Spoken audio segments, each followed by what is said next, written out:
Bonjour, bonjour à tous encore une fois. Merci d'être ici aujourd'hui. Euh, pour moi, c'est matin, mais pour vous, et peut-être qui sera déjà l'après-midi.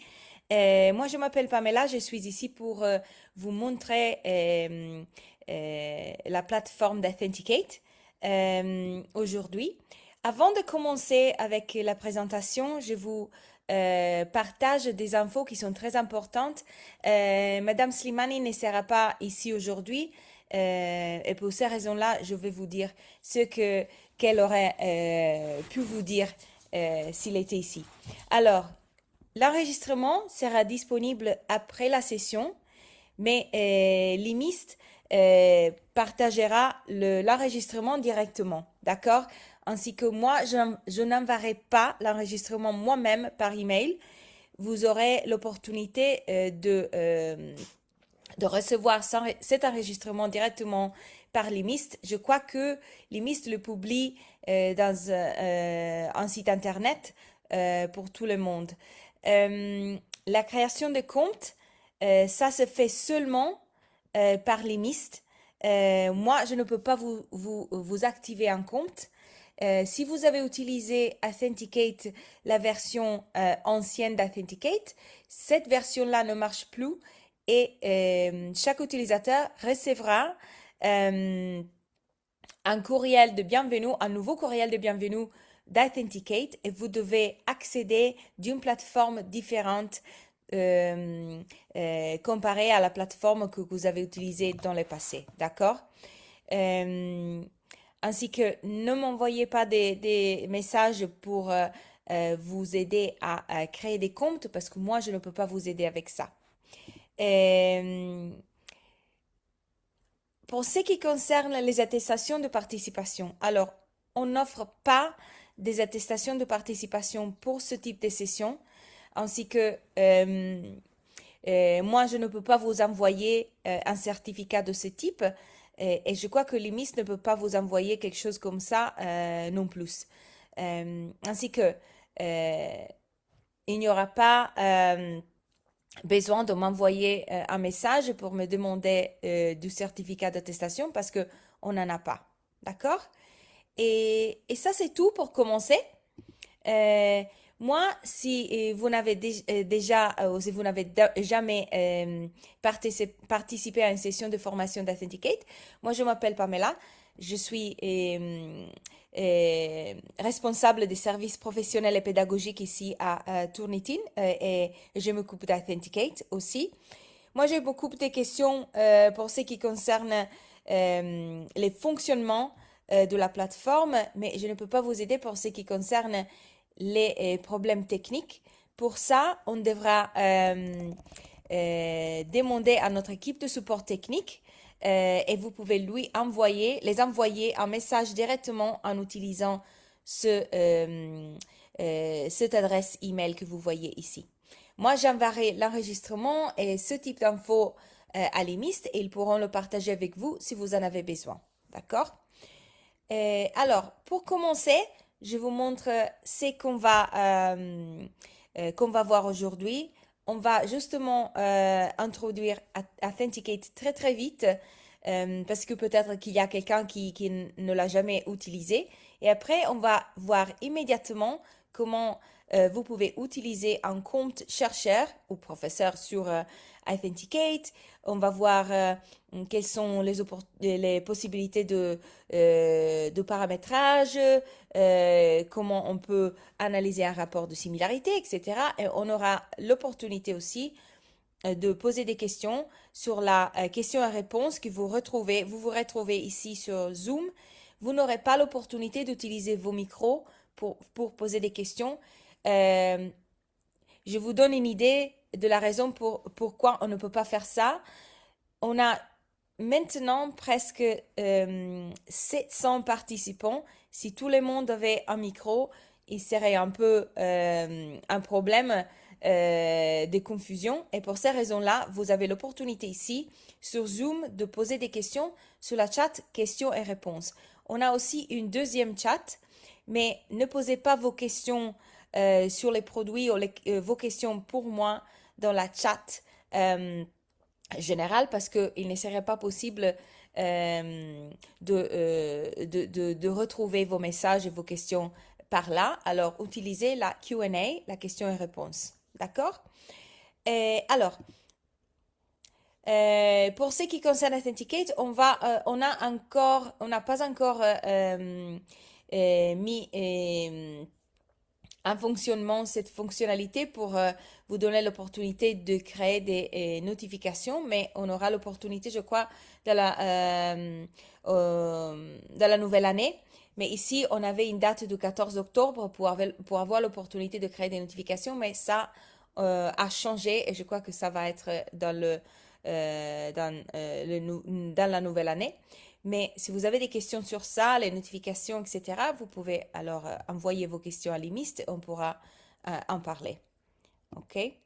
Et pour ce qui concerne Authenticate, c'est une plateforme qui compare vos documents de recherche, vos articles avec une base de données qui est très large. La base de données inclut page internet, publications et aussi vos documents de recherche si vous décidez de les indexer au-dedans de la plateforme. Les indexer, ça veut dire seulement que vous les sauvegarder au-dedans de vos comptes pour des comparaisons futures. Je crois que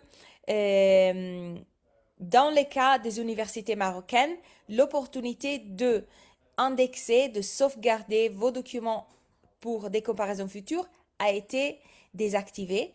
Et pour ces raisons-là, ce que vous pouvez comparer avec seront pages internet, publications et documents, articles, etc. que d'autres utilisateurs dans le passé ont indexé et rendu disponible au-dedans de la plateforme Authenticate, d'accord? Ainsi que vous êtes certain que vos articles de recherche, vos thèses, etc. ne seront jamais utilisés au dehors de vos institutions, mais aussi au dedans de vos institutions pour des comparaisons futures. D'accord? Ça protège vos contenus et c'est une décision que vos administrateurs du compte ont déjà fait de votre partie. D'accord? Alors, on utilise Authenticate, oui, pour nos thèses de doctorat, pour nos articles de recherche, mais il y a aussi des institutions qui les utilisent pour vérifier d'autres documents qui peuvent être utiles au-dedans de vos institutions. Et vous pouvez utiliser Authenticate, bien sûr, comme vous voulez, mais ce que je veux vous dire, c'est que parce qu'il n'y a pas en limite individuelle, il y a un limite institutionnelle pour combien de documents vous pouvez déposer sur la plateforme. Il serait mieux de vérifier avec votre institution ou avec l'IMIST pour ce qui concerne les limites pour chacun individu. Parce que imaginez s'il y a un limite institutionnel de 1000 documents, mettons, et il y a un chercheur qui dépose 1000 documents, le reste des universités marocaines n'auront pas l'opportunité de déposer d'autres documents ou des fichiers. D'accord? Alors, il serait mieux, avant de commencer à déposer tout ce que vous avez, de vérifier avec l'IMIST si effectivement il y a une limite qui est peut-être un bon numéro et ça peut vous dire exactement combien de documents il serait mieux que chaque chercheur dépose ou pas. D'accord? Parce que le système ne vous donne pas ce type d'information. Une fois que vous êtes au-dedans de votre compte, vous n'aurez pas l'opportunité de voir s'il y a une limite par individu.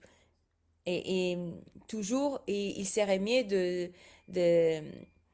peut-être de limiter le nombre de fichiers que vous déposez et de vérifier avec les ministres de votre institution pour voir s'il y a peut-être un nombre de fichiers qui est accepté au-dedans de votre université, par exemple. OK? Alors, on va voir immédiatement le compte Authenticate. OK? Alors, si vous avez utilisé Authenticate dans le passé, vous pouvez voir immédiatement que la plateforme est différente. OK? Dans le passé, on utilisait la page authenticate.com. Maintenant, vous allez accéder par une page qui est dédiée à votre institution. Alors, le lien que vous voyez ici surligné, c'est mon institution, d'accord? Vous allez recevoir bien sûr un lien qui appartient à votre institution et avec ce lien, vous pouvez toujours rejoindre votre compte.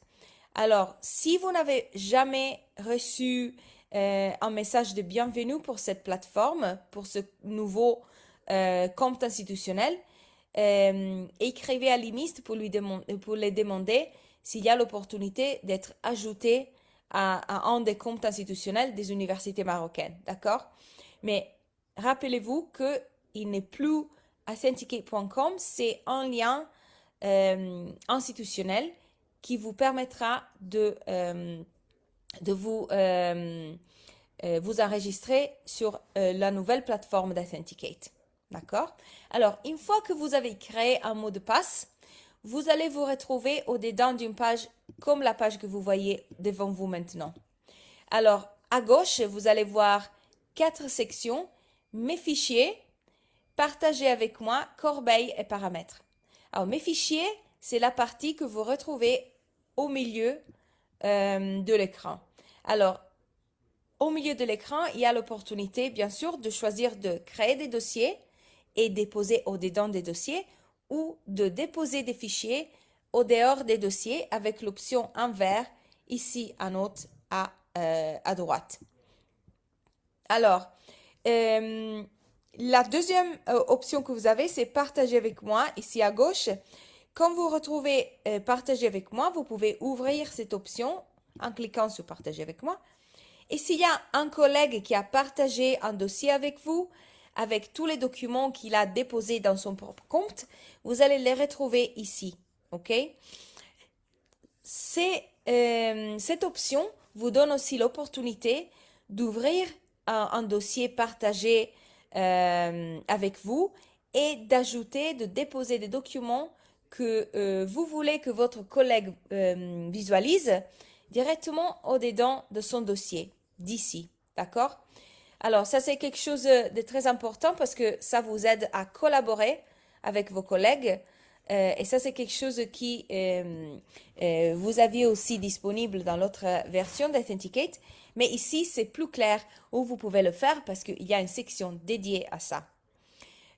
Corbeille, c'est où vous pouvez supprimer vos fichiers.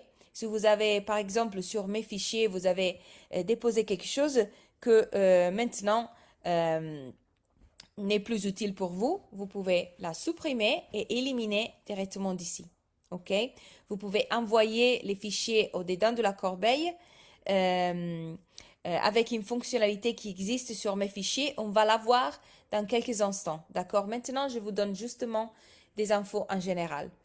Je vous rappelle que vous n'avez pas un nombre illimité de documents que vous pouvez déposer.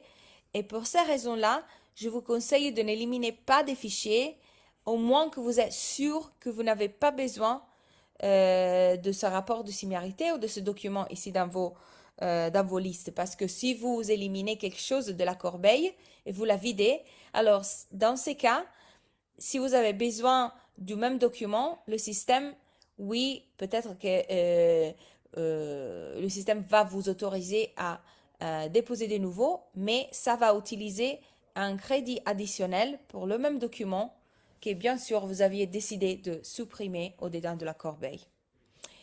La dernière partie, c'est la partie des paramètres. Alors, vous pouvez décider de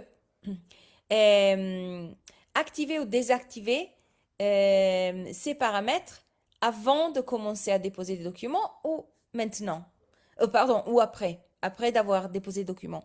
Bien sûr, si vous modifiez les paramètres avant de commencer à déposer, ça va vous donner bien sûr des avantages parce que ici, vous pouvez décider par exemple avec quelle section de la base de données vous voulez comparer vos fichiers. Dans ce cas, les contenus de Crossref. que c'est un partenariat des éditeurs. Les pages Internet qu'on capture et sauvegarde au-dedans de la base de données d'Authenticate chaque jour. Ça veut dire que la comparaison entre vos fichiers et les pages Internet de notre base de données ne sera pas une comparaison avec des pages Internet avec ce qu'on appelle une live search. La live search, c'est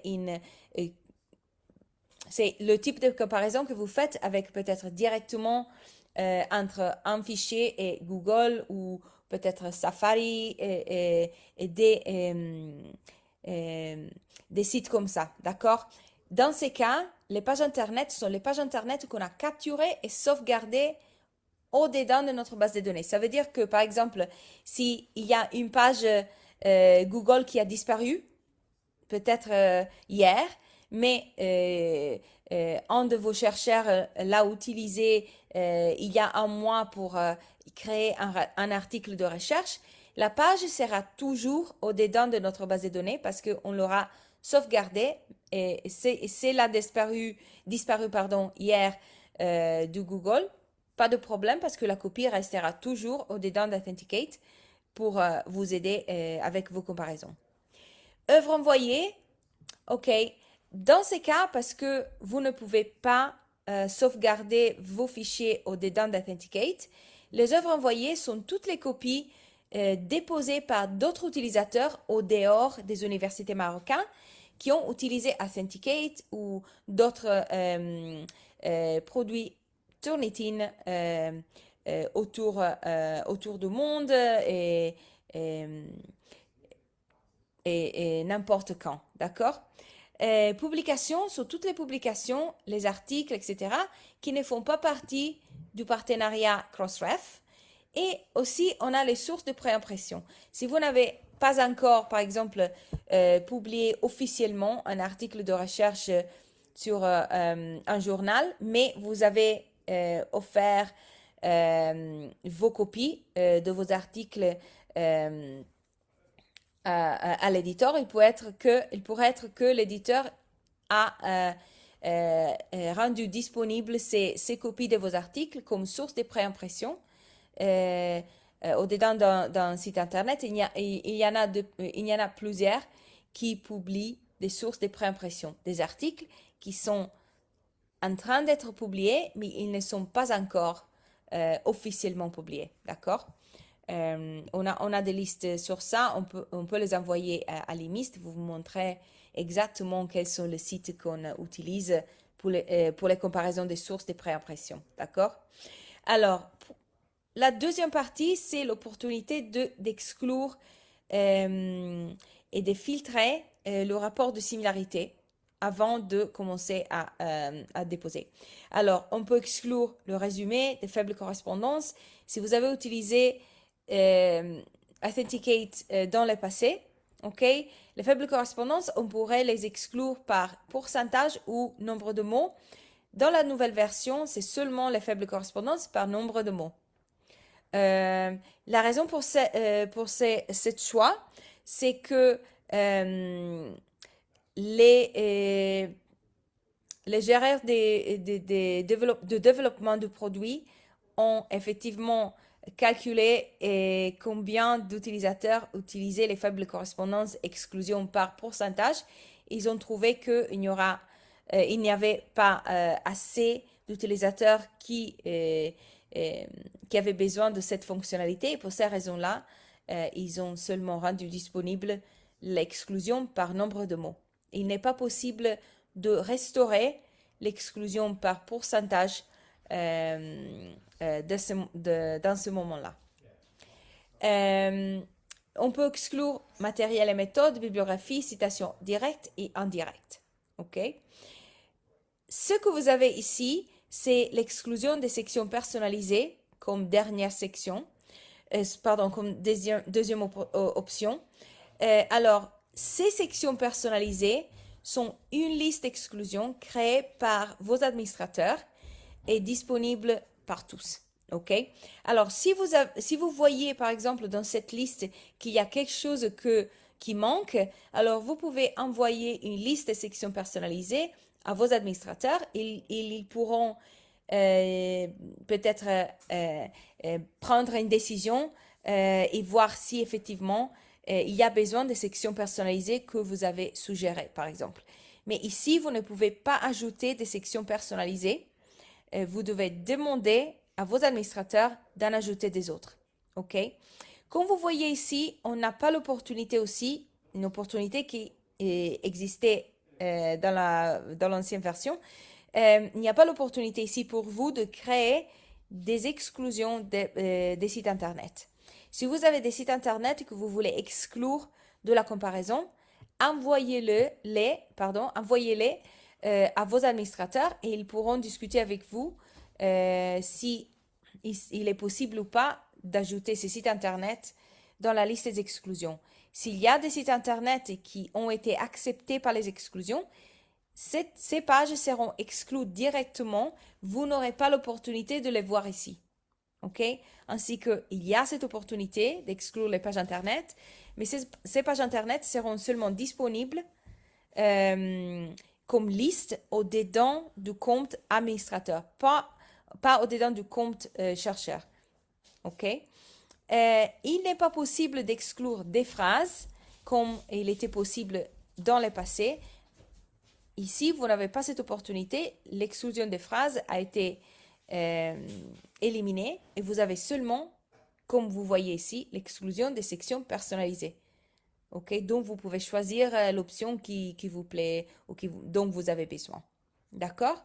Alors, celles-ci sont les options de paramétrage que vous avez au-dedans d'un compte chercheur ou professeur Authenticate dans la nouvelle version. Et comme je vous ai dit, vous pouvez paramétrer maintenant avant de commencer à déposer ou après, comme vous voulez. OK? Alors, après d'avoir expliqué ces paramètres, on peut retourner sur mes fichiers et commencer à voir comment on peut déposer des fichiers. D'accord? Alors, je clique sur mes fichiers et on a ici en premier l'opportunité d'ajouter un dossier. Alors, un dossier, c'est justement comme une boîte et vous pouvez y mettre ce que vous voulez, peut-être une thèse de doctorat, peut-être article de recherche, ainsi que vous pouvez nommer un dossier avec le nom de votre journal, vous pouvez lui donner un titre avec la date pour la déposition de ces articles ou thèses, peut-être le nom et prénom d'un étudiant, si vous êtes en charge d'un étudiant de doctorat et vous voulez créer un dossier pour tous les chapitres de la thèse que ce doctorant vous enverra. Ça, c'est votre choix complètement. Mais comment ajouter un dossier si vous en avez besoin? On clique sur Ajouter un dossier et vous allez retrouver immédiatement qu'il y a l'opportunité de lui donner un nom. Et ça, justement, une fois que vous allez faire ça, vous pouvez ajouter et le dossier sera dans votre liste. Si je mets, par exemple, mon journal, vous n'avez pas l'opportunité de voir fichier chargé dans ces dossiers, etc. parce que l'option de déposer dans la base de données institutionnelle d'Authenticate a été désactivée pour les universités marocaines par les administrateurs du compte. Et ça veut dire que la seule option que vous allez retrouver, c'est l'option ici avec nombre de dossiers, pas fichier chargé, etc. Moi, je retrouve cette option parce que c'est un compte test d'Authenticate pour nos formateurs, mais pour vous, cette option n'existera pas. D'accord? Alors, une fois que vous avez créé le journal, j'ajoute. Vous allez le retrouver dans la liste. Voilà, c'est le premier dans la liste. Et si je l'ouvre, je clique sur les noms, vous allez retrouver une page qui, bien sûr, est vide. Et ici, vous pouvez aussi déposer des documents directement au-dedans du dossier en utilisant le bouton vert.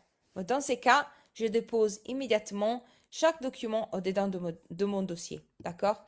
Si je clique sur la petite flèche ici, je peux voir qu'on a deux options pour déposer, comparaison de base de données et comparaison de documents.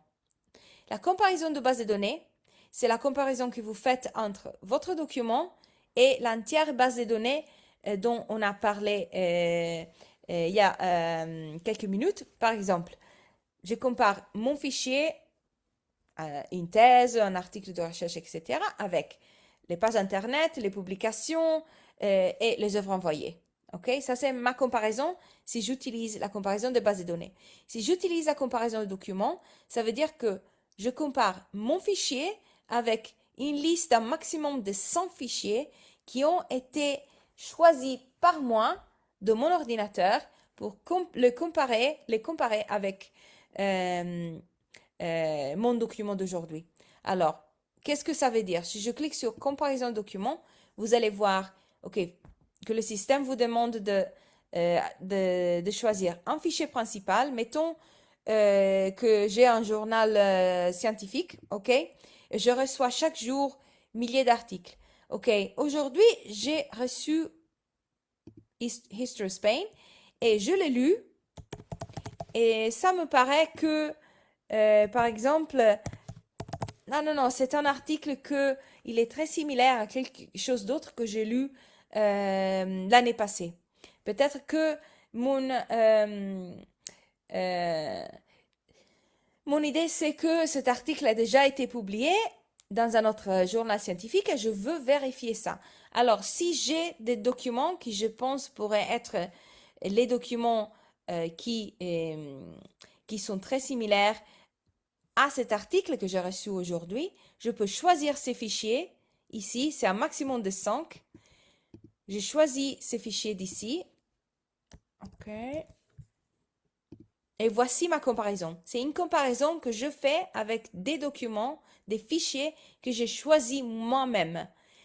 Avec la comparaison des documents, ok, comme ça, document à document, il n'est pas possible d'avoir la base de données globale d'Authenticate qui m'aide ici avec cette comparaison. Ok, ça c'est une comparaison limitée entre un document qu'on appelle fichier principal et un maximum de 5 fichiers de comparaison que je dois choisir moi-même, ok, pour pouvoir autoriser la comparaison et la production dans la création d'un rapport de similarité. Alors, une fois que je confirme, le système commence à comparer les 5 et après m'offrira un pourcentage de similarité et un rapport de similarité. Ok, dans ce moment-là, le traitement est en cours et on attend.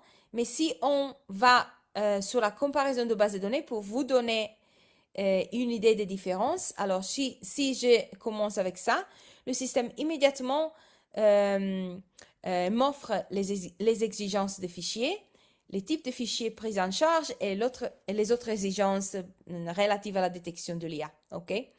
Alors, et ça, c'est tout ce qu'on peut faire pour ce qui concerne euh, vérifier peut-être mon fichier parce que ici, je n'ai pas l'opportunité, par exemple, de choisir des documents avec lesquels je veux comparer mon article avec.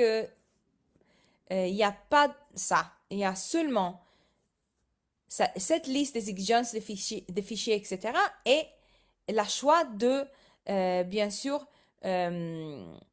prendre mon document et l'ajouter à la liste. OK? Et toujours, on a l'option de mettre... OK.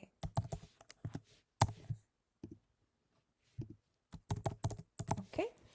Vous n'avez pas l'opportunité d'indexer sur la base de données parce que ça, c'est la même choix qu'on a éliminé sur le dossier pour ce qui concerne les universités marocaines, ainsi que vous n'avez pas l'opportunité de choisir si vous voulez ou pas indexer dans la base de données. Tous vos fichiers ne seront jamais indexés sur la plateforme d'Authenticate. D'accord? Une fois que vous avez choisi votre fichier, vous pouvez alors envoyer le système commence à comparer ce fichier avec l'entière base de données d'Authenticate. D'accord? Ainsi que moi, je n'ai pas dû choisir un maximum de 5 documents comme dans la comparaison document à document. Et ici, j'ai justement vérifié que les exigences des fichiers avaient été respectées et le reste, la comparaison, a commencé sans mon intervention. D'accord? Alors, on attend que ça complète la création des rapports de similarité et on retourne sur My Files, ok, ou mes fichiers. Ici, sur mes fichiers, vous voyez ici justement comment on voit s'il y a une comparaison document à document ou s'il y a une comparaison avec la base de données globale. La base de données globale, pardon, vous donne immédiatement le pourcentage de similarité ici. La comparaison document-document vous donne le pourcentage de similarité seulement une fois que vous cliquez sur document à document et ça vous ouvre le rapport de similarité et vous allez voir alors le pourcentage de similarité directement au-dedans du rapport. OK? Comme je vous ai dit, il est possible de déposer un document au-dedans d'un dossier ou au dehors. Au dehors, vous voyez ici qu'on a toujours le bouton vert. Mais si je commence à déposer avec le bouton vert, je me retrouverai avec une liste de documents et de fichiers, comme vous voyez ici, qui ne sont pas partis d'un dossier comme ça. Vous voyez, ces documents-là ne sont pas au-dedans d'un dossier. Les fichiers au-dedans d'un dossier, on ne peut pas les voir, on les verra seulement si on ouvre le dossier. D'accord? Alors, quelles sont les autres options ici si on exclut déposer des fichiers? Alors, si je clique sur la petite boîte près du nom du dossier, ok, ça devient vert. Et ici, j'ai l'opportunité de modifier, déplacer, partager et supprimer. OK? Je peux supprimer un dossier entier. Je peux partager un dossier entier. Je peux déplacer ce dossier et je peux modifier le dossier. Quand on dit modifier le dossier, on a seulement l'opportunité de modifier le titre ou le nom du dossier. Si je je déplace, j'ai l'opportunité de changer, bien sûr, de place pour ce dossier. OK? Si je partage, je peux partager mon dossier avec mes collègues qui utilisent Authenticate au-dedans de mon institution. D'accord? Alors, si par exemple, je recherche un de mes collègues ici, OK?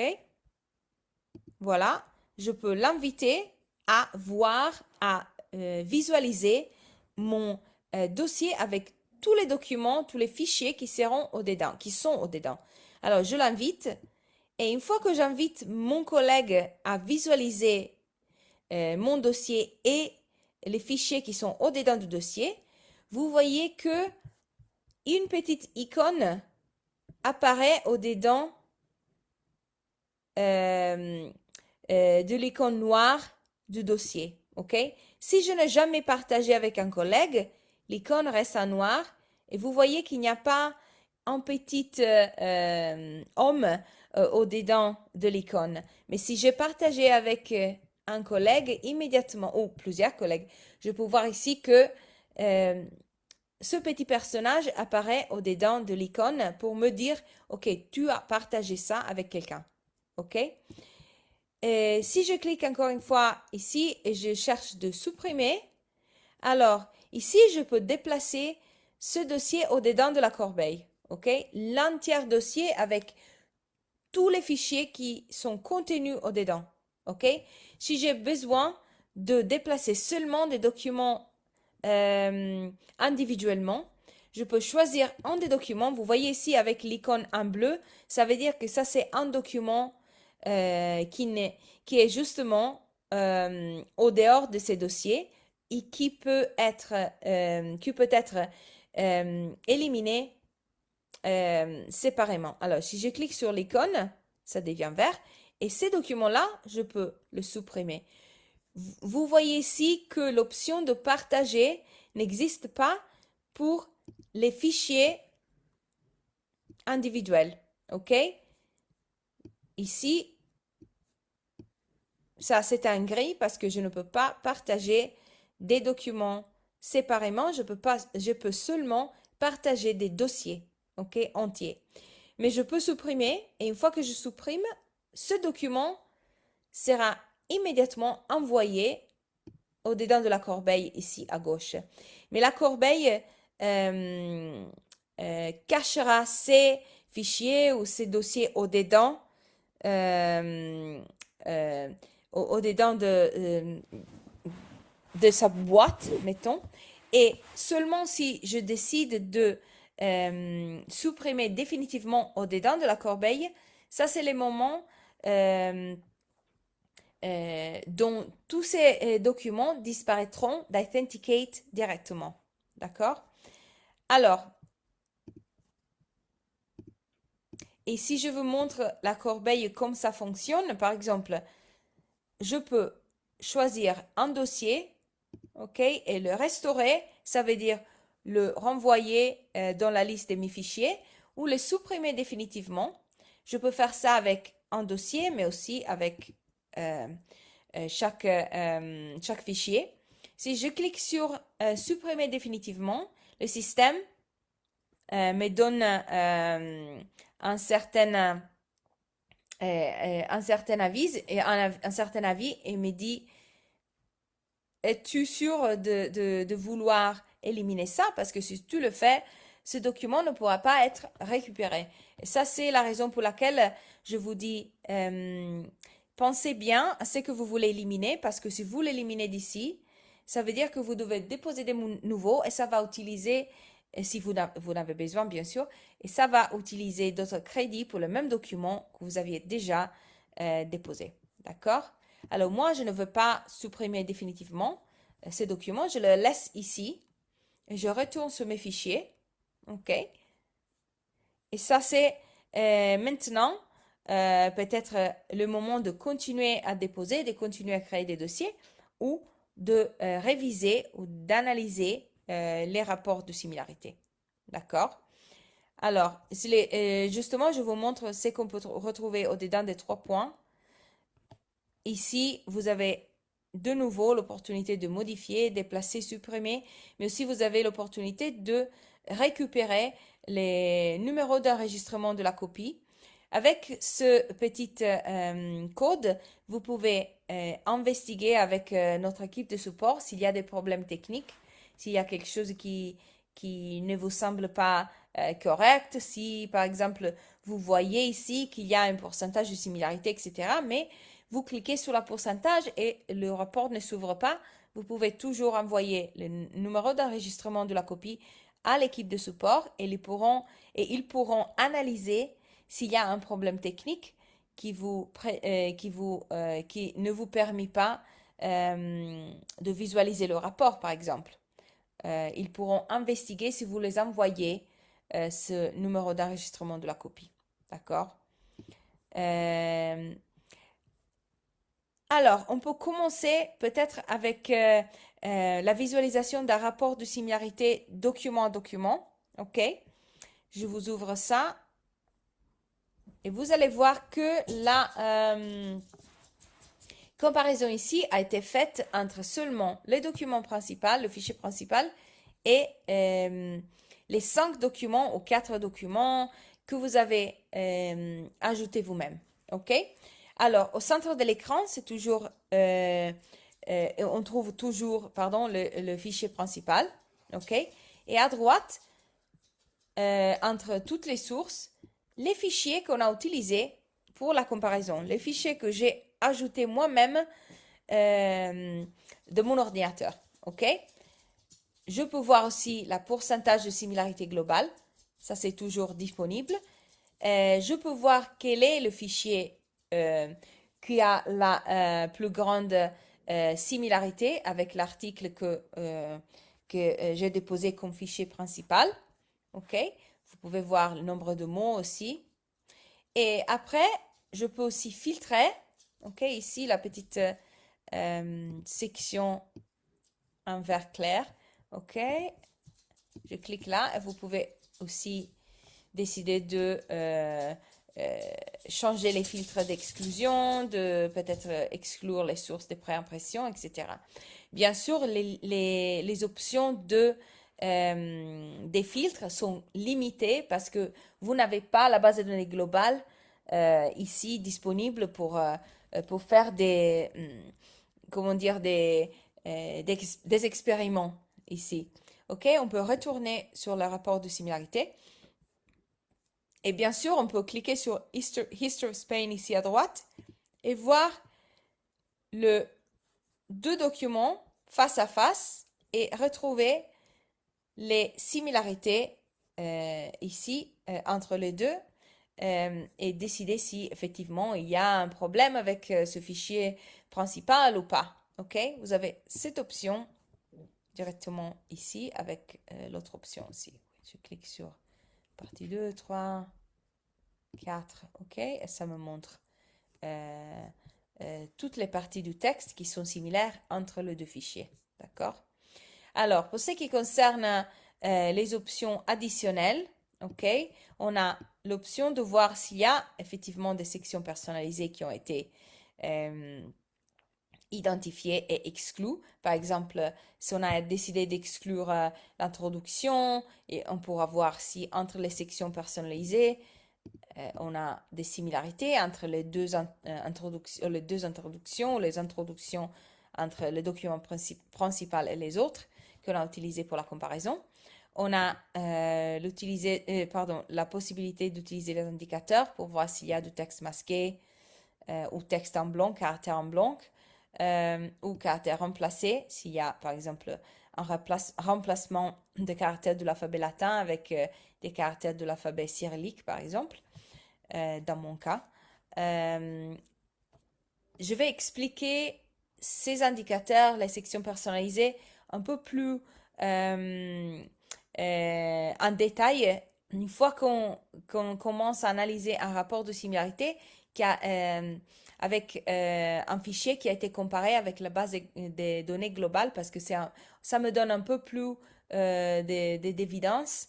Mais ici, je vous donne justement l'opportunité de voir qu'est-ce qu'on a ici sur la comparaison document à document. Aussi, vous pouvez retrouver la rédaction par l'IA, mais dans ce cas, on n'a pas de résultat. D'accord? Et c'est, comme j'ai dit, c'est un type de comparaison un peu limité qui vous donne moins de détails parce que, bien sûr, la base de données globale n'a pas été utilisée. D'accord? On peut toujours retrouver ici, vous voyez la flèche ici en haut que j'ai cerclée. Ici, vous avez les options de téléchargement, télécharger le rapport de similarité, l'imprimer, télécharger la copie d'origine, le rapport d'écriture IA et envoyer ça par email. Okay? Les métadonnées du fichier principal, vous les retrouvez ici. Et ça contient toujours le numéro de la copie, le même numéro qu'on a retrouvé au-dedans du compte chercheur. OK? Alors, si j'ouvre un rapport de similarité complet avec la comparaison des documents avec la base de données globale, on verra toutes les options qu'on peut retrouver. D'accord? Alors, mettons que je vais mettre ça. Donc, j'ouvre ça. Voilà. Ça, c'est un document en anglais parce que le document en anglais vous donne toutes les options et, qui existent au-dedans d'Authenticate. Si vous avez un document, par exemple, en français, en japonais, il y a des options ici qui ne marchent pas pour ces langues. Par exemple, ici à droite, quand j'analyse les résultats de similarité globale, vous voyez ici que j'ai l'opportunité d'utiliser les groupes de correspondances, analyser les sources, analyser les filtres et activer ou désactiver les filtres. Mais par exemple, si j'avais un document en français, en japonais, les groupes de correspondance ne marchent pas, par exemple. Je vais vous expliquer la différence entre groupe de correspondance et source. Alors, en premier, je répète qu'on a le document principal que vous avez déposé au centre de l'écran. Et à droite, en premier, je commence à analyser la similarité globale et groupe de correspondance, source et filtre. Alors, quand on parle de groupe de correspondance et des sources, quelle est la différence? Alors, la source, par exemple, si vous avez un journal scientifique, mettons qu'il y a la page internet de votre journal scientifique, ok? Ça, c'est votre source, ok? Mais au-dedans de cette source, on a, dans ce journal scientifique, on a des articles, on a peut-être des introductions, on a des ressources de plusieurs types, ok? Les groupes de correspondance sont les paragraphes qu'on parle, qu'on appelle blocs de texte, paragraphes, phrases, etc., qu'on appelle blocs de texte, qui on peut retrouver au-dedans de sources et qui sont similaires à notre fichier. Alors, ça veut dire ça. Ça veut dire quoi, pardon? Si je, par exemple, au-dedans de wikipedia.com, ok? Dans un article de wikipedia.com, il y a trois paragraphes qui sont similaires à certaines sections de mon article de recherche, ok? Ces trois paragraphes de wikipedia.com qui sont similaires à mon article sont des groupes de correspondance qu'on appelle blocs de texte, ok? Mettons que ces trois paragraphes ici sont trois blocs de texte ici, d'accord? Alors, il y a des cas où moi je pense, ok, je suis quelqu'un qui analyse des articles pour mon journal scientifique chaque jour et je crois que si quelqu'un utilise des phrases ou répète des phrases de wikipedia.com, moi je ne suis euh, je ne suis pas quelqu'un qui s'inquiète si, par exemple, ce chercheur a écrit mot par mot ces phrases qu'on a prises de wikipedia.com, il n'y a pas besoin de les citer, etc. Ces blocs de texte ne sont pas importants pour moi. Alors, dans ces cas, je peux exclure la source entière parce que tout ce qui est contenu dans la liste des sources et les blocs de texte qui sont contenus au-dedans de cette source ne sont pas quelque chose qui, qui moi, je vois comme problématique. OK? Dans ce cas, je peux exclure la source directement d'ici. Mettons que ça, c'est wikipedia.com. OK? Je l'exclus. Et ça, c'est bon. Mais si dans les groupes de correspondance, si dans les blocs de texte de wikipedia.com, il y a par exemple un bloc de texte que je pense, ok, on peut l'exclure, il n'y a pas de problème, mais il y a deux entre les trois qui, mon auteur aurait dû citer, il ne l'a pas fait. Alors, dans ces cas, avec les groupes de correspondance, je peux exclure la première phrase qui n'est pas un problème et je retiens les deux qui sont problématiques et je dois les regarder et le laisser surligner parce que ça c'est quelque chose que je dois peut-être que je dois présenter à mon chercheur pour en discuter. D'accord?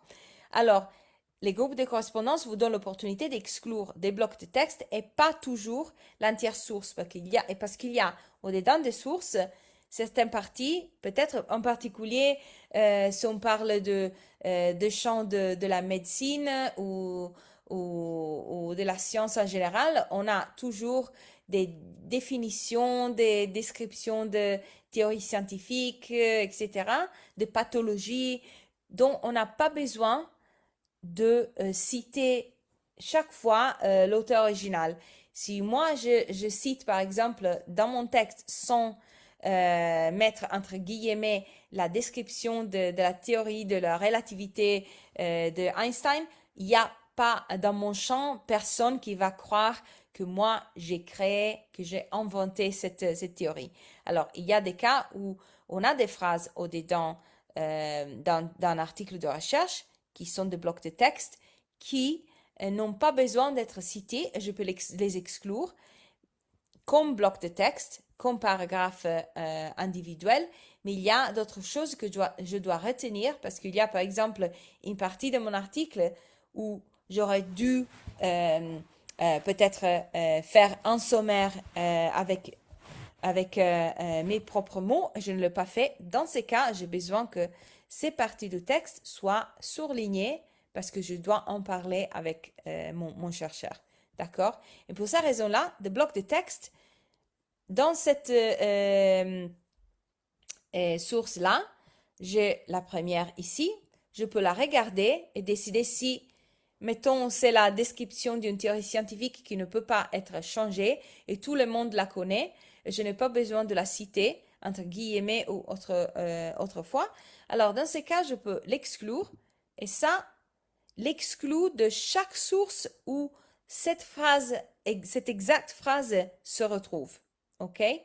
Mais les deux qui restent seront toujours à ma disposition pour voir si effectivement on doit les retenir ici comme peut-être phrases qu'on aurait dû citer et je ne l'ai pas fait. Et dans ce cas, il pourrait être que ça c'est un cas de plagiat, mais ça c'est à moi de le décider. Ou je peux les exclure s'il y a quelque chose qu'on n'a pas besoin de citer, que c'est quelque chose que tout le monde décrit de la même manière.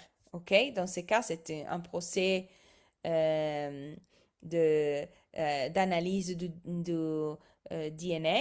On peut la laisser comme ça, ou on peut l'exclure, ou on peut chercher la troisième. Et dans ces cas, par exemple, encore une fois, c'est la méthode. Et dans ces cas, je décide de l'exclure. D'accord?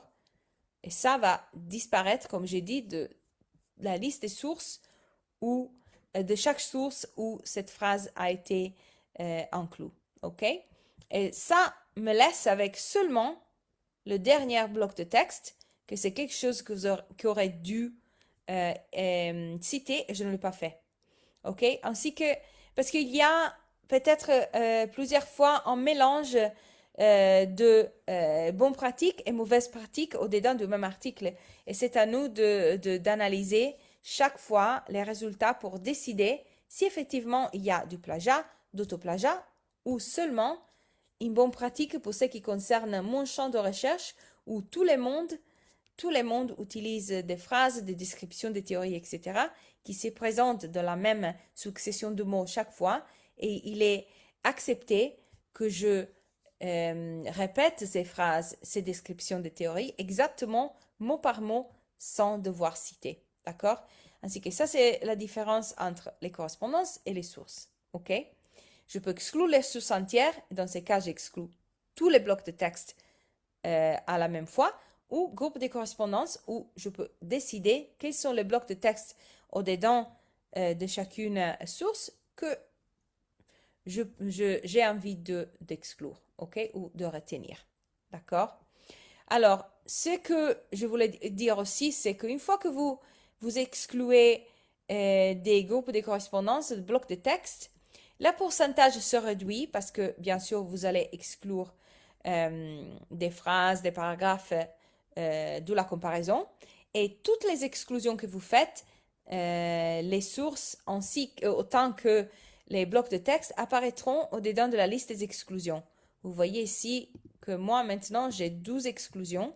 Si j'ouvre la liste des 12 exclusions, je me retrouve avec la liste des sources, ok, que c'est la liste ici, et aussi les groupes, ok.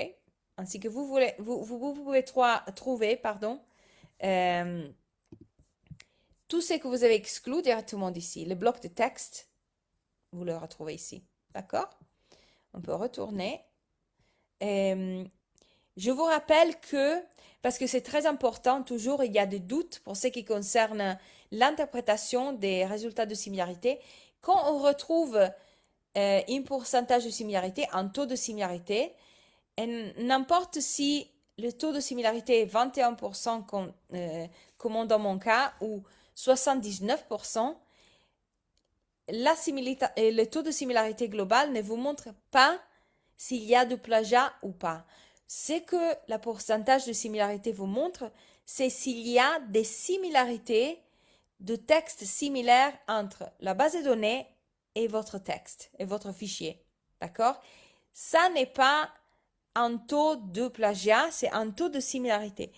Le plagiat, c'est un jugement que vous donnez à votre document une fois que vous avez terminé d'analyser les résultats. D'accord? Ainsi que n'utilisez pas ce pourcentage comme épreuve du plagiat parce que le plagiat, c'est un jugement final que vous donnez à un fichier. Une fois que vous avez analysé les résultats, vous avez exclu les groupes de correspondance, d'autres sources, si vous avez modifié les filtres, etc. Une fois que vous avez fait tout ça, alors vous pouvez parler du plagiat si le document ou ce que vous avez trouvé vous donne cette idée, d'accord? Sinon, la pourcentage toute seule ne vous montre pas du plagiat, ok? Plagiat ou pas, c'est un jugement que vous donnez après d'avoir analysé tout, d'accord? Rappelez-vous que vous avez des filtres qui sont plusieurs ici, parce que la comparaison maintenant, c'est une comparaison complète avec la base de données globale. Et vous vous retrouvez la comparaison entre travaux envoyés, Internet, publication de cross-ref et sources de préimpression. D'accord? OK? Et bien sûr, les filtres d'exclusion que vous vous retrouvez chaque fois. OK?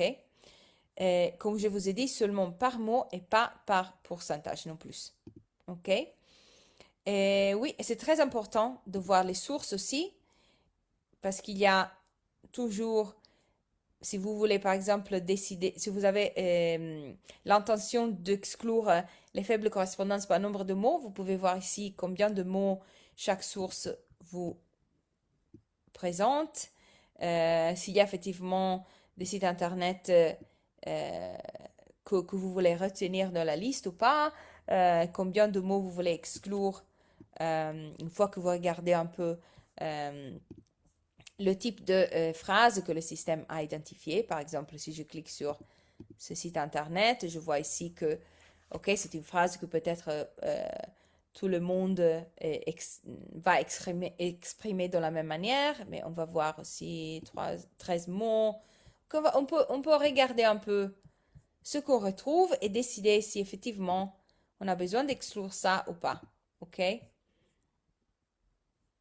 Et ça, c'est la manière de décider quel filtre marche pour vous euh, dans chacun cas. D'accord? Peut-être qu'il y a des exclusions que vous avez paramétrées au-dedans de votre compte chercheur, mais maintenant, quand vous vous retrouvez devant vos articles de recherche, vous décidez que, OK, maintenant, il n'y a pas peut-être une liste d'exclusion ici qui marche pour ce type de sujet ou ce type d'article, etc. Et vous pouvez modifier les filtres comme vous voulez. D'accord? Il n'y a pas un taux de similarité global qui est plus inquiétant d'un autre.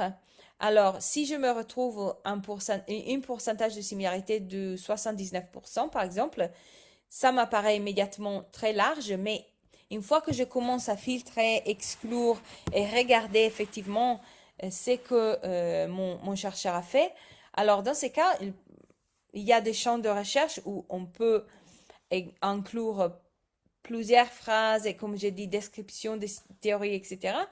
Et on ne doit pas les citer. Dans ces cas, le pourcentage de similarité plus large pourrait être justifié. Si, par exemple, je n'ai pas exclu, pas encore, on a plusieurs citations, etc., et la similarité, par exemple, est très petite, du 15%, du 20%, peut-être qu'il y a un problème ici. Beaucoup plus que dans un taux de similarité qui contient 79%, mais il y a une justification pour ce pourcentage qui est très large, mais il n'y a pas de justification pour un pourcentage, par exemple, de 15%, qu'on n'a pas filtré, on n'a pas exclu des citations, on n'a pas fait rien pour analyser le texte. Normalement, on sait que des thèses de doctorat, de maîtrise, des articles de recherche contiennent toujours des citations et on s'attend que ces citations, ces phrases d'autres auteurs soient identifiées pendant la comparaison et c'est à nous d'exclure. Mais s'il n'y a rien à exclure, ça c'est très très rare pour ce qui concerne un vrai travail de recherche. D'accord? Euh, les sources ici, vous pouvez voir, c'est la liste euh, du sommaire des sources, mais aussi les sources sous-jacentes, pardon, et qui vous montrent la liste complète. D'accord? Le sommaire, c'est une liste créée par l'algorithme et ça veut dire que l'algorithme a identifié cette liste comme peut-être la liste des sources principales, mais ça ne veut pas dire que ça c'est la liste des sources que votre auteur a justement utilisées. OK? Si vous voulez voir la liste complète, cliquez sur sous-jacente et vous la retrouvez ici. OK? Le reste des options que vous retrouvez, c'est section personnalisée, par exemple, où on peut retrouver s'il y a des exclusions qui ont été effectuées correctement. Par exemple, moi, j'avais la liste des sections personnalisées au-dedans de mon compte chercheur. Je retourne ici pour vous montrer cette liste si vous ne la rappelez pas. C'est la liste ici. OK? Section personnalisée, on avait l'abstract. OK?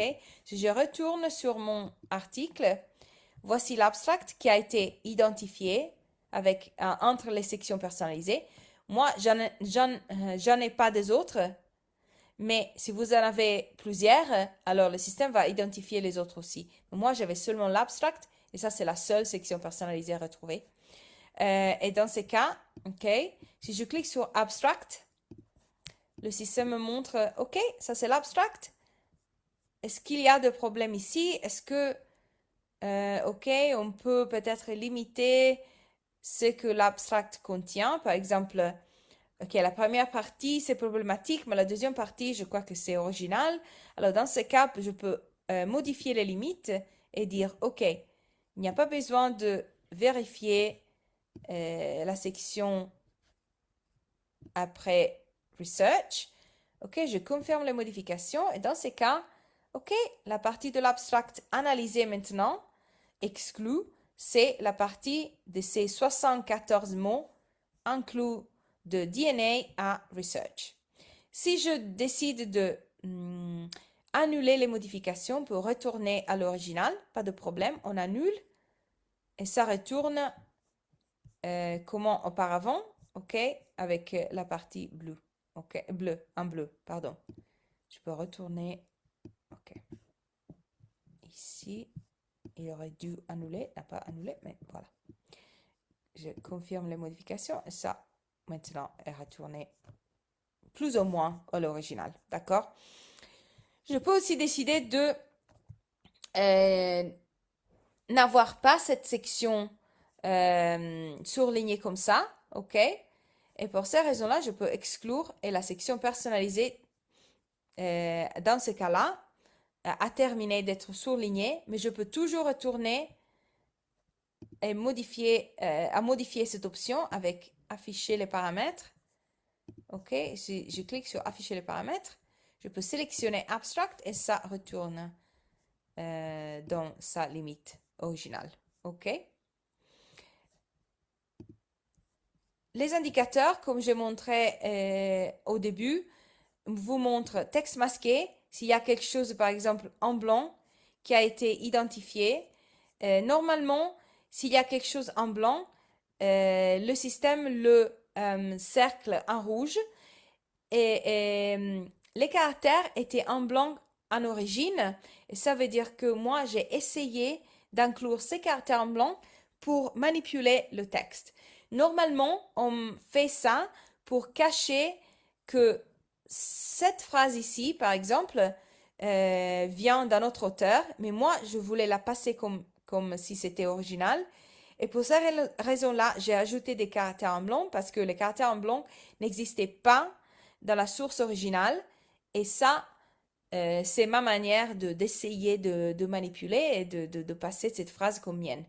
Mais le système vous montre ça en rouge et ça veut dire que vous pouvez immédiatement voir qu'il y a eu de la manipulation et pourquoi on a perdu du temps pour ajouter ces caractères quand il n'était pas nécessaire. Et normalement, c'est parce qu'il y a peut-être du plagiat ou quelque chose qui n'est pas légitime.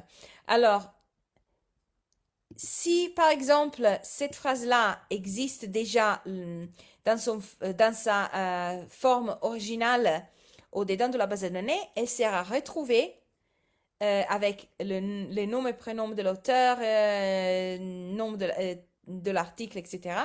Même si on a ces caractères en blanc, ainsi que les caractères en blanc n'arrêtent pas le système à retrouver la source originale. D'accord? On a aussi l'opportunité, on a aussi l'habitude de la partie d'un nombre limité de chercheurs, bien sûr, mais elle existe. On a des cas où, par exemple, vous, pour votre journal scientifique, vous avez demandé des articles de 7000 mots. Mais cet auteur-là, il n'avait pas le temps, il n'avait pas envie d'écrire 7000 mots. Il a écrit 6000 mots, par exemple. 6000 mots. Alors, il a décidé d'écrire 6000 mots, mais pour incrémenter le nombre de mots au-dedans du document, il a ajouté des phrases en blanc à la fin d'un paragraphe, du texte en général, pour incrémenter le nombre de mots. Mais Authenticate peut vous montrer ces phrases cachées en blanc que bien sûr, on n'a pas essayé de passer comme original parce qu'elles sont invisibles, elles sont en blanc. Mais Authenticate vous montre ces phrases en rouge pour vous dire qu'il y a eu de la manipulation ici, et ça c'est pour incrémenter le nombre de mots. On a aussi parfois de l'évidence que les caractères en blanc sont utilisés pour tricher l'exclusion des citations. Par exemple, moi, si j'ai décidé de mettre des guillemets en blanc, par exemple, mettons ici, moi je les mets en bleu, ok? Moi, j'ai mis des guillemets en bleu, ok? Mais normalement, elle serait en blanc, ok? Je l'ai mis, j'ai commencé ici, 2017, j'ai terminé ici avec 2017. Ça veut dire que j'ai essayé de créer un paragraphe cité pour cette phrase. Je sais que mon professeur ou le directeur du journal scientifique exclura les citations entre guillemets et je pensais si je mets les guillemets en blanc, le moment que mon professeur ou le directeur du journal exclut les citations, ces citations sont en blanc, mais elles sont toujours des guillemets et seront exclues du calcul de la pourcentage de similarité. Mais vous avez bien sûr toujours les indicateurs qui vous montrent ces guillemets en blanc en rouge, surlignés en rouge, et vous aurez alors de l'évidence qu'il y a de la manipulation ici.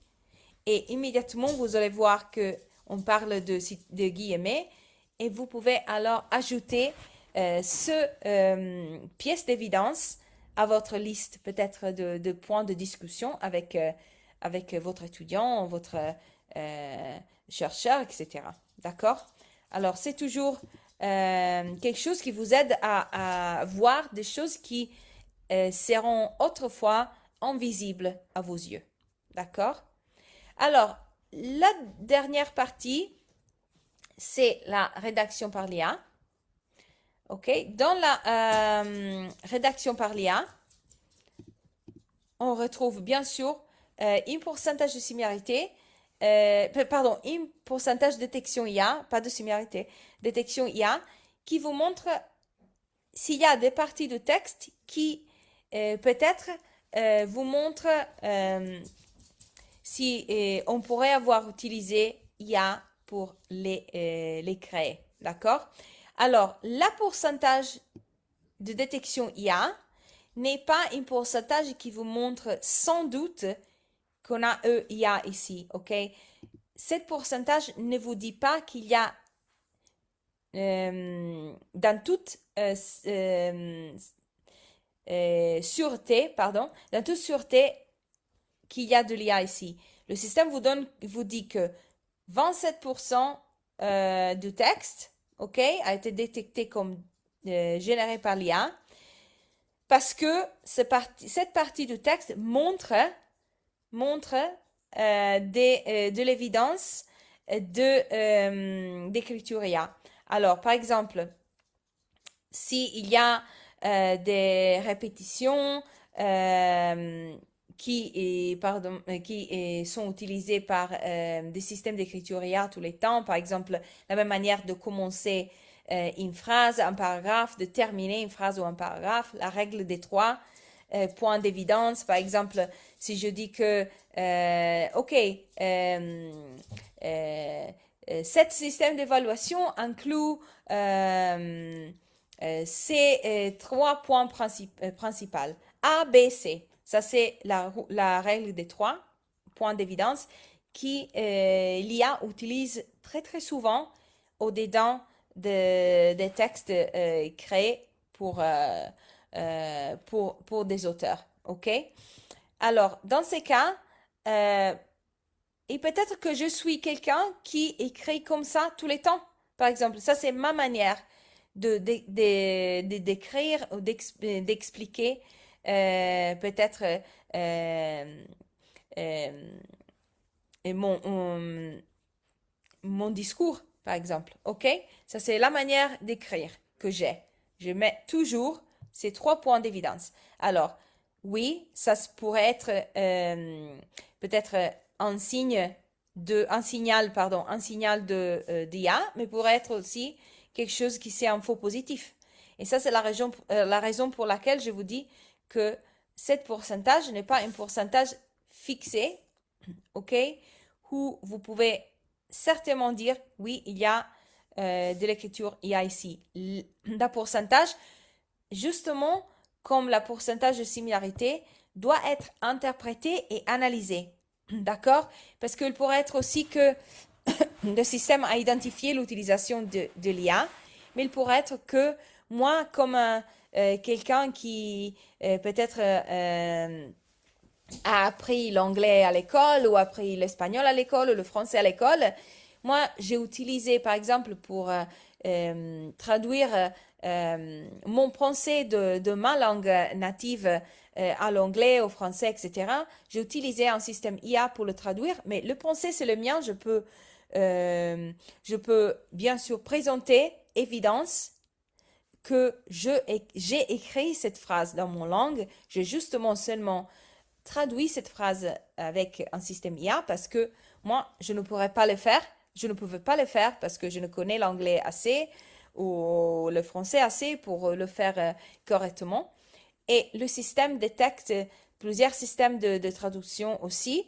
Et pour ces raisons-là, il pourrait être que le pourcentage existe, mais il y a des justifications que je peux fournir, que je peux envoyer à mon directeur du journal, à mon professeur, etc. Alors, ne prenez pas ce pourcentage comme une preuve qu'il y a de l'IA, qu'il y a peut-être l'intention de tricher vous et authenticate, parce que s'il y a une justification, peut-être que seulement il y a un exemple de mauvaise pratique. Ce chercheur, cet auteur a oublié de vous dire j'ai utilisé IA pour traduire, etc. Alors, pour éviter ces problèmes, on conseille toujours d'avoir une politique académique qui est très, très mise à jour. Alors, dans cette politique académique, vous devez absolument inclure quand il est accepté d'utiliser IA, s'il y a des cas pour l'accepter. S'il y a, par exemple, des exceptions, s'il y a quelqu'un qui peut-être est dyslexique, on a quelqu'un qui a besoin d'un système de soutien, un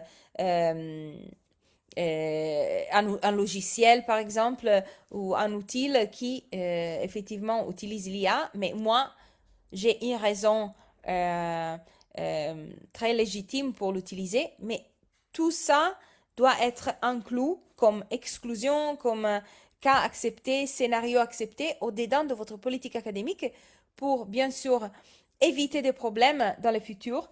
Un autre conseil qu'on donne, c'est d'inclure, d'encourager vos auteurs à inclure avant de l'abstract, d'inclure un disclaimer, une déclaration où vos auteurs vous disent clairement s'ils ont utilisé IA ou pas, quel système d'IA ils ont utilisé et dans quelle partie de l'article ou de la thèse ils ont effectivement utilisé l'IA. Et ça vous donne et les donne l'opportunité de justifier un peu ce qui se passe ici. Si par exemple, on n'a pas une justification, on a justement demandé à ChatGPT d'écrire notre texte directement, ok, vous allez retrouver euh, deux, euh, deux couleurs, ok, dans votre texte. Alors, la couleur bleue que vous voyez ici au centre de l'écran, c'est les couleurs qui vous montrent que ce texte a été peut-être créé par l'IA. Si vous retrouvez les couleurs violet, la couleur violet, ça veut dire que le texte a été généré par l'IA et paraphrasé par l'IA, ok, révisé par l'IA, ok, par le rendre un peu moins mécanique peut-être, ok. Chaque partie du texte qui a été identifiée comme potentiellement créée par l'IA apparaîtra avec un petit rectangle au-dedans de la décomposition de la copie. D'accord? En bleu, si on retrouve généré par l'IA, et en violet, si est généré et révisé par l'IA. D'accord? La détection de l'IA marche comme ça. Il n'y a pas une comparaison entre votre fichier et une base de données de texte créée par l'IA, mais il y a une comparaison entre le texte et la grammaire, le vocabulaire et la syntaxe que les systèmes IA répètent pour chaque texte qu'ils produisent pour vous. OK? Qu'il produit pour vous. Alors, par exemple, comme j'ai dit auparavant, les trois points qui sont répétés tous les fois, les mêmes, les mêmes mots utilisés pour commencer ou terminer une phrase, la même taille des paragraphes. Par exemple, ici, on a l'abstract qui sont un paragraphe de 6 lignes. Si vous continuez ici, ok, l'analyse, 6 lignes encore une fois, ici 7, et après 6, et après 4, 4, 5, ça se répète, ok? On a de la répétition tous les temps, ok? Et ça, c'est une manière aussi de lire le texte, et si vous n'êtes pas sûr, bien sûr, parce qu'il y a un pourcentage de probabilité, pas un pourcentage de certitude. Et pour ça, une fois que vous commencez à analyser le texte, vous allez retrouver plusieurs exemples d'IA ici. Et ça, si vous vous retrouvez avec une liste d'évidence qui est très large, alors vous pouvez à la fin dire oui, j'ai retrouvé qu'effectivement, il y a de l'évidence dedans du texte et que la pourcentage n'est pas un pourcentage de probabilité non plus. Maintenant, c'est un pourcentage qui me donne de la certitude. OK? Et ça, c'est la manière d'analyser ce type de résultats. Alors, ce que vous pouvez retrouver aussi, si vous avez des questions plus techniques Vous pouvez consulter les questions fréquentes. Vous pouvez rechercher les ressources et au-dedans des ressources, vous retrouvez aussi la manière de actualiser vos politiques académiques aussi. Et la guide aussi qui vous montre les tailles de fichiers acceptées parce qu'il y a des limitations là, limitations qui sont différentes des limitations pour ce qui concerne les fichiers, les exigences, etc. de des textes acceptés pour la similarité. Ça veut dire que vous avez déposé un article, la similarité vous montrera de l'évidence qui respecte certaines tailles et exigences. Et l'IA, la détection IA, vous montrera de l'évidence en considération de d'autres tailles et exigences de fichiers. D'accord? Les langues considérées pour la détection IA dans ce moment-là sont l'anglais, l'espagnol, le japonais. On aura des autres l'année prochaine, mais on n'a pas des autres pour l'instant. Ainsi que si vous avez un texte qui n'a pas été écrit en anglais, espagnol et japonais, la rédaction par l'IA ne marchera pas. La similarité, oui, c'est différent, mais la rédaction par l'IA pas. Si vous avez des listes aussi, par exemple, dedans de votre texte, même si ces listes ont été écrites par l'IA, si chaque point de la liste, par exemple, n'inclut au moins 300 mots, même si ces points ont été écrits par l'IA, ils ne seront pas surlignés. Et le pourcentage peut-être vous apparaîtra un peu petite, mais si vous regardez le texte, vous allez retrouver la liste. Vous pouvez alors commencer à analyser est-ce qu'il y a besoin de cette liste, est-ce que cette liste est légitime ou a été produite par l'IA, etc. Une manière de demander de l'évidence à vos chercheurs, étudiants, etc., c'est de lui demander, par exemple, de vous montrer les versions précédentes de cet article avant de l'avoir déposé sur Authenticate. OK? Parce que dans ce cas, s'ils n'ont pas la liste des versions précédentes, ils ne peuvent pas vous démontrer qu'ils ont écrit ce document. Ça, encore une fois, même si le pourcentage était très limité, ça vous démontre peut-être qu'on pourrait avoir de la manipulation avec l'IA autrefois au-dedans de ce texte ou cet article. D'accord? Alors, maintenant, on a terminé avec l'analyse de rapports de similarité. On a regardé au compte de chercheurs. Je vous rappelle encore une fois que vous pouvez télécharger d'ici. Vous pouvez retrouver les métadonnées ici et les guides à l'utilisation directement là. Mais on va regarder pour quelques minutes vos questions. J'enverrai, comme j'ai dit, l'enregistrement et les guides et toutes les infos dont on a parlé à l'IMIST après de la session. Mais on va regarder à vos questions. On a aussi une enquête de satisfaction si vous voulez regarder et la remplir. Mais on va regarder vos questions. OK. Une des questions, c'est est-ce qu'il y a moyen de télécharger un rapport anti-plagiat qui résume l'ensemble de l'analyse? Oui, on a vu maintenant que vous pouvez télécharger ça comme vous voulez, bien sûr. On a regardé vue technique, ok. Justement, je répète pour ce qui concerne détection de l'IA d'un point de vue technique que le système sépare vos paragraphes au-dedans de votre fichier en sections de plus ou moins 200 mots. Ces 200 mots seront comparés avec vocabulaire, syntaxe et grammaire normalement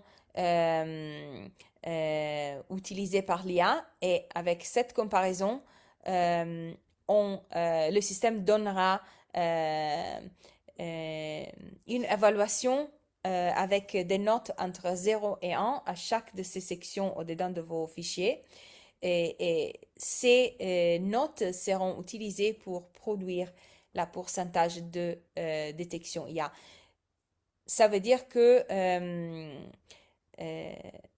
il pourrait être que les paragraphes dont le système n'est pas sûr s'il y a de l'IA ou pas recevront une note plus proche à zéro et pour ces raisons-là, cette note ne sera pas utilisée pour la production de taux de détection d'IA final. Ok, ainsi que c'est une détection qui n'est pas une comparaison entre textes, c'est une détection, une comparaison linguistique, mais entre sections parce que c'est plus facile pour les systèmes de les détecter comme ça.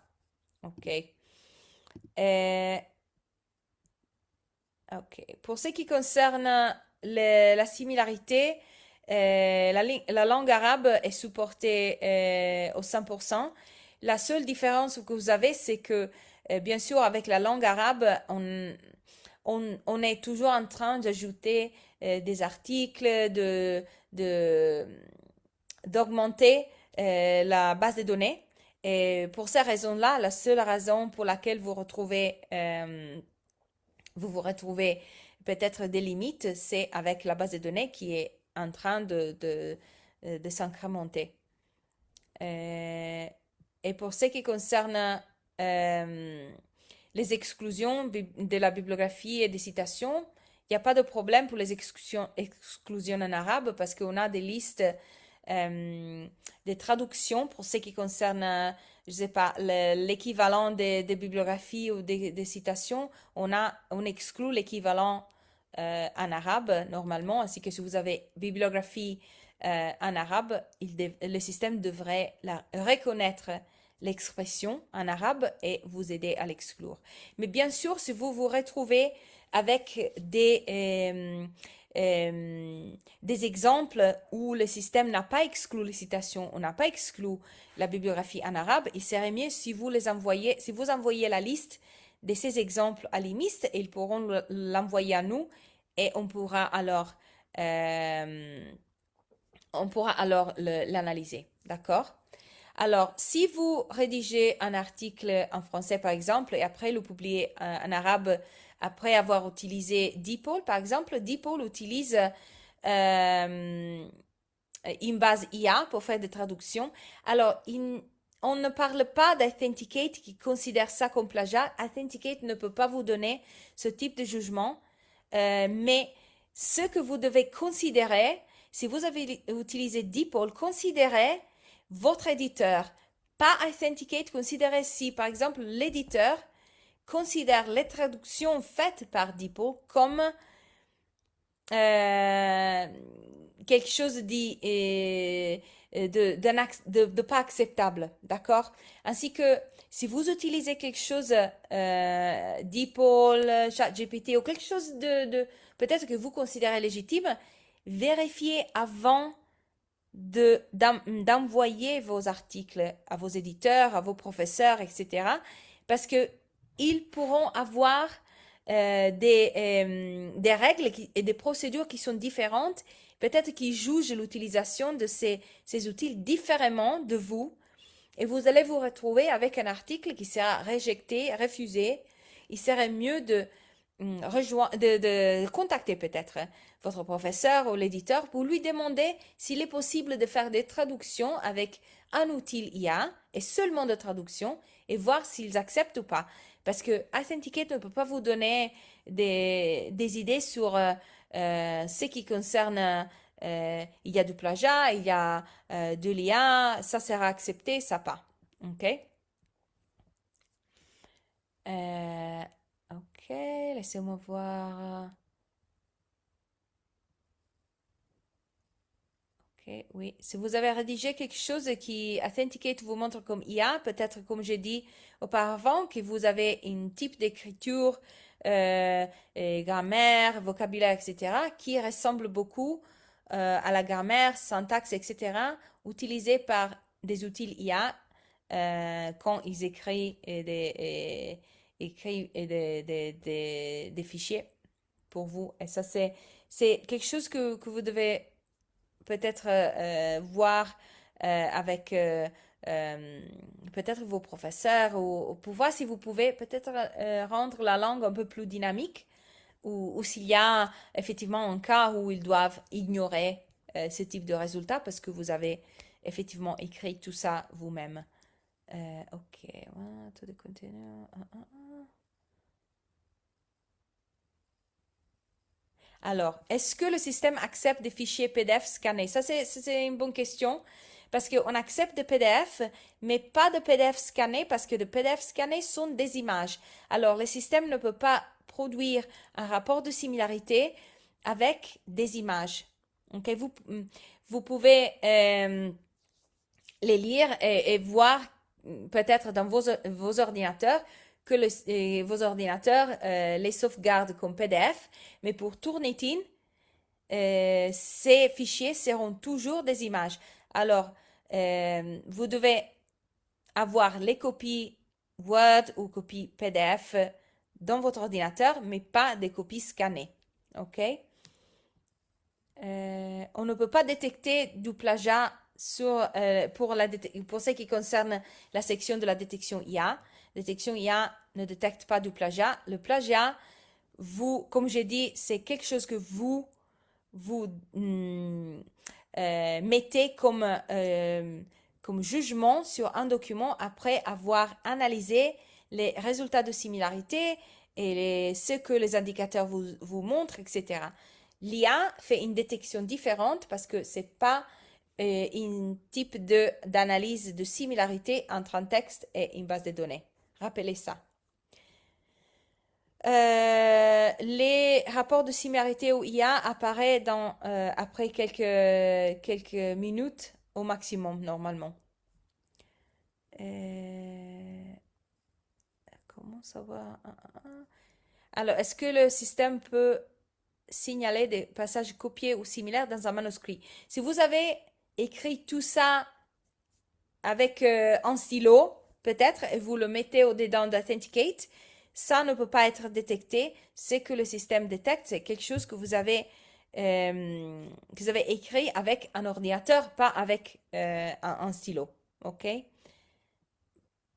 Parce que si vous avez écrit quelque chose avec un stylo sur papier, une fois que vous essayez de le déposer sur Authenticate, ça serait une copie scannée, j'imagine, ça serait une image et ça ne marchera pas. Ok.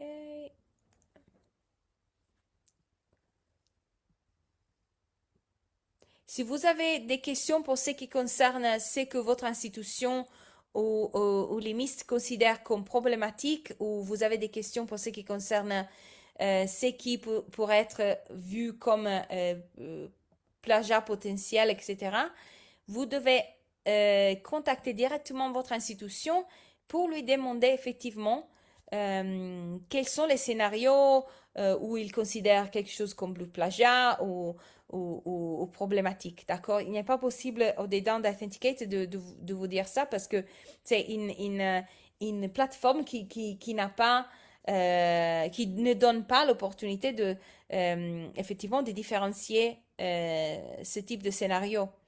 Euh, Si vous, par exemple, écrivez une thèse de doctorat et après décidez euh,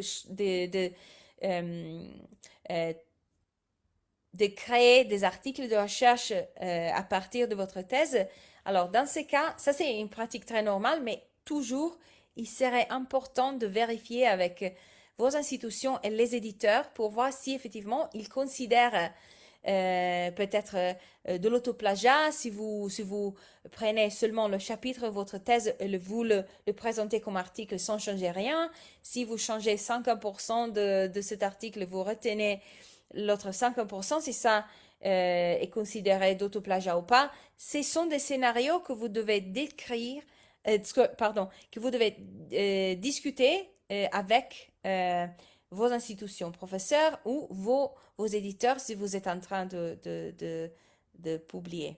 D'accord? Alors, toutes ces questions sont des questions qui viennent directement euh, de, peut-être des pensées que vous avez sur l'IA, les traductions, la similarité, taux de similarité accepté, taux de l'IA accepté. On a déjà parlé de ça sur, euh, euh, pendant la présentation. Vous aurez l'enregistrement pour voir ça. Euh, ok. Normalement, si vous avez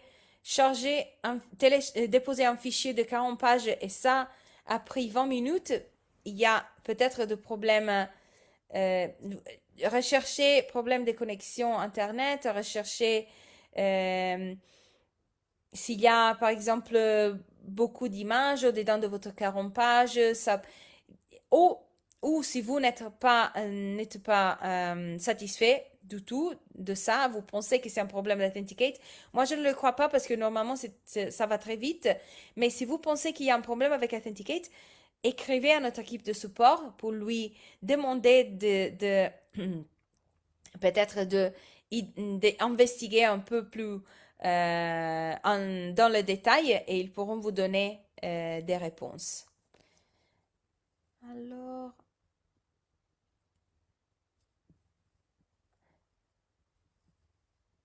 moi, il y a une question qui retourne très souvent qui c'est, ben, alors, si je comprends bien, ce que vous dites, c'est que parce que l'IA retrouve évidence de traduction, etc., ça veut dire que je ne peux pas utiliser des systèmes de traduction.